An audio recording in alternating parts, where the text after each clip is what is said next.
This video is sponsored by Storyblocks, which I will chat about in a little bit, but first, let's talk about death from volcanoes. Now, I don't know about you, but when I was a kid, it seemed like asteroids and volcanoes were some of the biggest threats to my life. You know, right behind quicksand, obviously. But it turns out that for volcanoes to be a threat, you kind of need to live near them. And being in London means that wasn't exactly the case for me.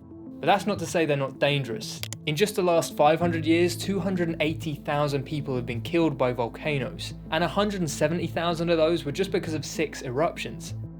And most of the people that are killed by volcanoes are people that live close to them. And today there's around 500 million people that either live on or near volcanoes. And because us little humans don't have the power to actually stop an eruption from happening, it would be great if we could get better at knowing when volcanoes are going to do their thing so we can get people out of there in time.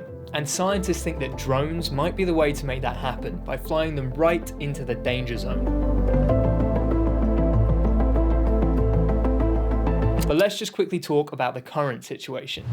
There's about 1,500 volcanoes that are either actively erupting and vomiting their magma all over the place right now, or that are dormant, which just means they haven't really erupted recently, but they could at any time. Now, some of these dormant ones are supervolcanoes, like the Yellowstone supervolcano, which could erupt and make things like Krakatoa look pretty tiny. I actually made a video about the Yellowstone volcano a little while back, which obviously I'll be linking below in case you want to lose some sleep tonight. Okay, so the basic idea of an eruption is simply just magma finding its way up and forcing its way through vents or cracks in the Earth's surface. And because we've got a pretty good understanding of what causes all of that, we've got methods that have been used for years to actually monitor these things.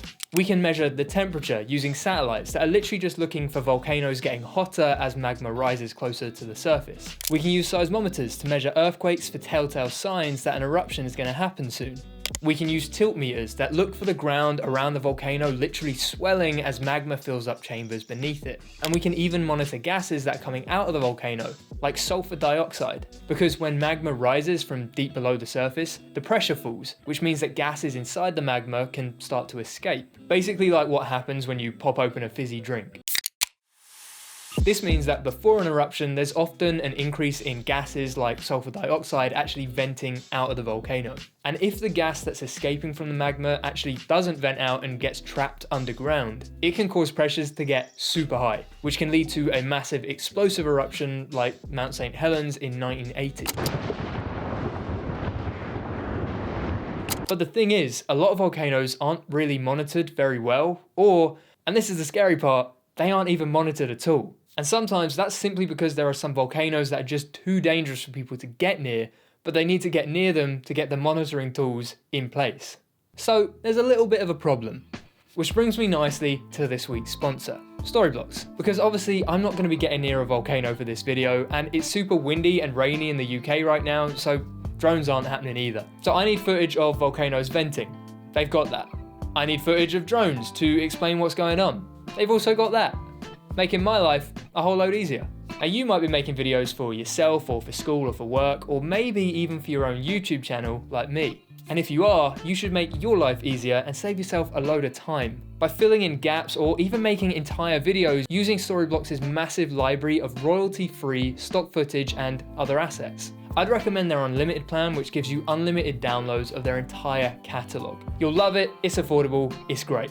So check out storyblocks.com/Tom Carroll, or just click the link that is down below and just give it a go. Alright, let's talk about dangerous volcanoes.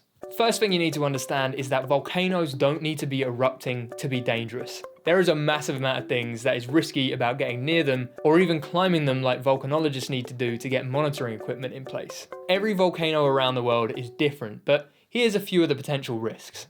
You've got lava tubes, where the ground above can collapse and either get you some broken bones or throw you into a hidden river of magma. There's fumaroles, which are openings that gas from boiling water or magma can vent through, which would burn you if you got too close. There's acid lakes that are created when volcanic gases mix with water that can be pretty nasty, and altitude sickness, simply because volcanoes can be massive. Then there's landslides that can be triggered by bad weather or a volcano's best friend, an earthquake. and also volcanic gases that can irritate the eyes, throat and lungs and can be fatal. And then obviously the biggest risk of them all is just being in the wrong place at the wrong time and being on a volcano when it decides to erupt. But the unfortunate thing is that the most useful information you're going to get about an upcoming eruption is information collected when there's an eruption happening soon. So what would be great is if there was a new tool that would allow scientists to monitor what's going on, even when a volcano is getting a little bit spicy.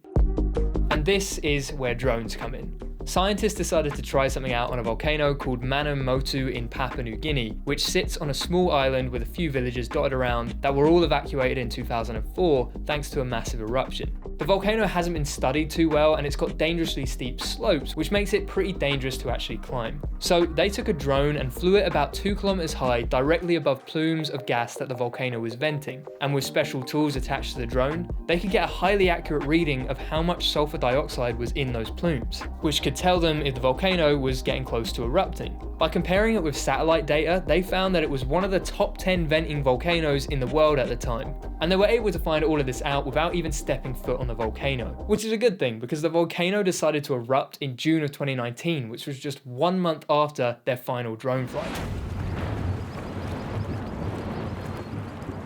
The benefits of a tool like this are obvious. It could save lives of people that are monitoring a volcano, and it could also play a part in figuring out how close to erupting a volcano is, and actually save the lives of the people that live near it. And it might also give small villages the opportunity to actually monitor local volcanoes by themselves more than they were ever able to before without upping the risk to themselves, which would obviously be a really good thing to happen.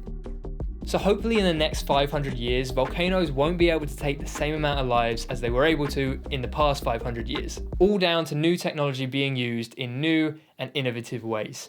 Alright, and that is it. Thank you again to Storyblocks for sponsoring this video. Make sure you check them out down below and see what they're all about. And as always, a massive thank you to my Patreon supporters. If any of you lovely lot that are watching fancy supporting this channel, you can find a link to that Patreon down below as well. So thanks for watching. Make sure you subscribe if you're not already, and I will see you in the next one, my friends.